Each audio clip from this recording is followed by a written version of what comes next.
नमस्कार, India 24x7 live TV पर आप सभी का स्वागत है। मैं हूं आपके साथ मधुमिता वर्मा।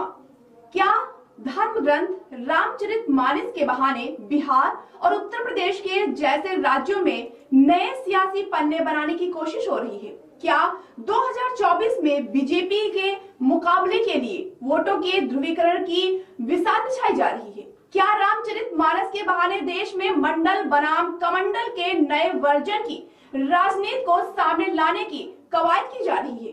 ये तमाम सवाल उठ रहे हैं जब रामचरितमानस के बहाने एक के बाद एक लगातार बयानों के तीर चले।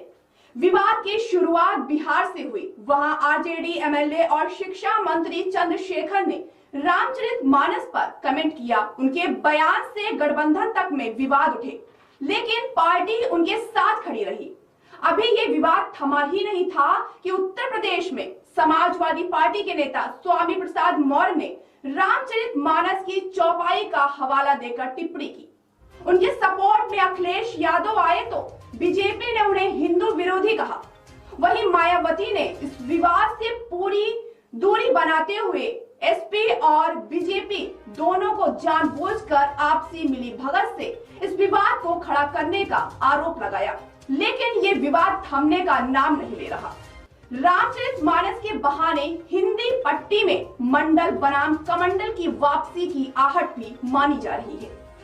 एसपी आरजेडी जैसे दल जहां इस बहाने अंगड़ा बनाम बिछड़ा की ध्रुवीकरण करने की कोशिश कर रही है, वहीं इसे काउंटर करने के लिए बीजेपी इसे समग्र रूप से हिंदू अपमान की मिसाल बता रही है। एक पक्ष रामचरितमानस के बहाने पिछड़ों दलितों को एक करने की पूरी कोशिश में लगा हुआ है।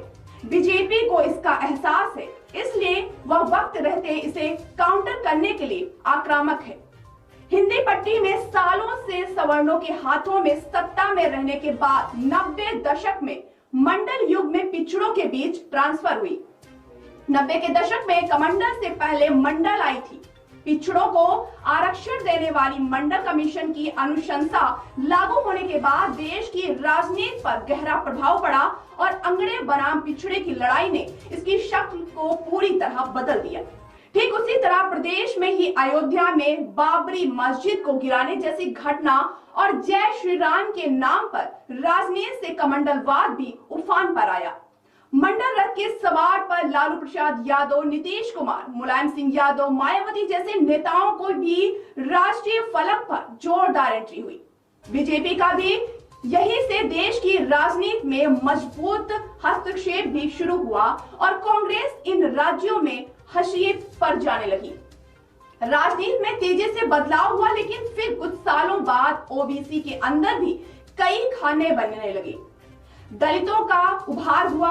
यादव मुस्लिम के गठजोड़ के बीच ओबीसी में बड़ा विभाजन हुआ, जिसका बड़ा हिस्सा 2014 के बाद से बीजेपी के पास चला गया। दलितों का भी ये वर्ग बीजेपी के साथ जुड़ा।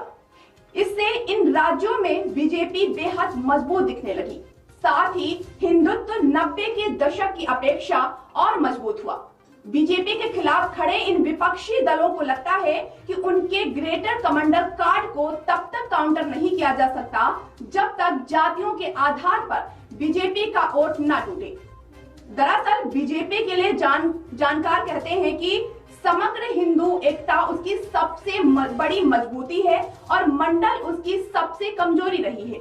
2015 में आरक्षण के नाम पर ही बिहार में लालू प्रसाद यादव और नीतीश कुमार ने बीजेपी को बड़ी शिकस्त दी थी। अभी पिछले कुछ दिनों से जातीय जनगणना के बहाने रामचरितमानस की तरह ओबीसी वोटरों को अपने पक्ष में करने की कवायद है।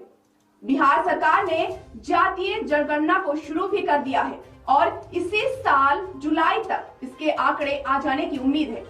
इसके बाद आरजेडी, जेडीयू दलों ने ओबीसी आरक्षण की सीमा बढ़ाने के संकेत दिए हैं। अखिलेश यादव हो या मायावती, इस सभी जातीय समीकरण के पक्ष में है और बीजेपी इसका उग्र विरोधी कर पा रही है। कुल मिलाकर रामचरितमानस को या जातीय जनगणना 2024 से पहले सियासी बिसात बिछाने के ऐसे कई हथकंडे आने वाले हैं दिनों में देखने को मिल सकते हैं। ऐसी बड़ी तमाम खबरों पर बनी रहेगी हमारी नजर। देखते रहिए इंडिया 24/7 लाइव टीवी। नमस्कार।